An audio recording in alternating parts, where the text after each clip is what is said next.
درختوں میں سے ایک درخت ایسا ہے جس کے پتے کبھی نہیں جڑتے اور اس کی مثال مسلمان جیسی ہے، مجھے بتلاؤ وہ کیا درخت ہے؟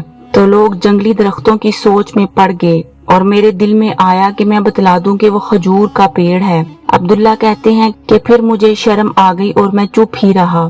تب لوگوں نے عرض کیا، یا رسول اللہ آپ ہی خود اس کے بارے میں بتلائیے۔ آپ نے فرمایا وہ کھجور ہے۔ عبداللہ کہتے ہیں کہ میرے جی میں جو بات تھی وہ میں نے اپنے والد حضرت عمر رضی اللہ عنہ کو بتلائی۔ وہ کہنے لگے کہ اگر تو اس وقت کہہ دیتا تو میرے لیے ایسے قیمتی سرمایہ سے زیادہ محبوب ہوتا۔ صحیح بخاری حدیث نمبر 131۔ میں ایسا شخص تھا جسے جزیان مزی کی شکایت تھی، تو میں نے اپنے شاگرد مقداد کو حکم دیا کہ وہ رسول اللہ سے دریافت کریں، تو انہوں نے آپ سے اس بارے میں پوچھا۔ آپ نے فرمایا کہ اس مرض میں غسل نہیں ہے، ہاں وضو فرض ہے۔ صحیح بخاری حدیث نمبر 132۔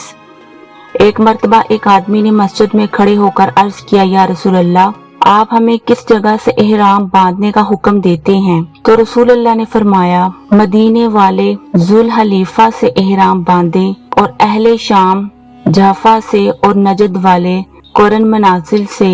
ابن عمر رضی اللہ عنہ نے فرمایا کہ لوگوں کا خیال ہے کہ رسول اللہ نے فرمایا یمن والے یلملم سے احرام باندھیں، اور ابن عمر رضی اللہ عنہ کہا کرتے تھے کہ مجھے یہ آخری جملہ رسول اللہ سے یاد نہیں۔ ایک مرتبہ ایک آدمی نے مسجد میں کھڑے ہو کر عرض کیا، یا رسول اللہ آپ ہمیں کس جگہ سے احرام باندھنے کا حکم دیتے ہیں؟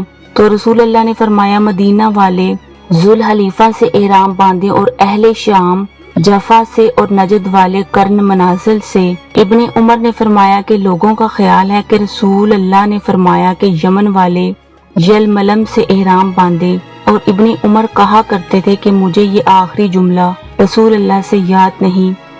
صحیح بخاری حدیث نمبر 133۔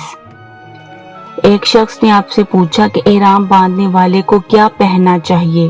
آپ نے فرمایا کہ نہ قمیض پہنے، نہ صافہ باندھے، اور نہ پجامہ، اور نہ کوئی سرپوش اوڑھے، اور نہ کوئی زعفران اور ورس سے رنگا ہوا کپڑا پہنے، اور اگر جوتے نہ ملے تو موزے پہن لے، اور انہیں اس طرح کاٹ دے کہ ٹخنوں سے نیچے ہو جائیں۔ صحیح بخاری حدیث نمبر 134۔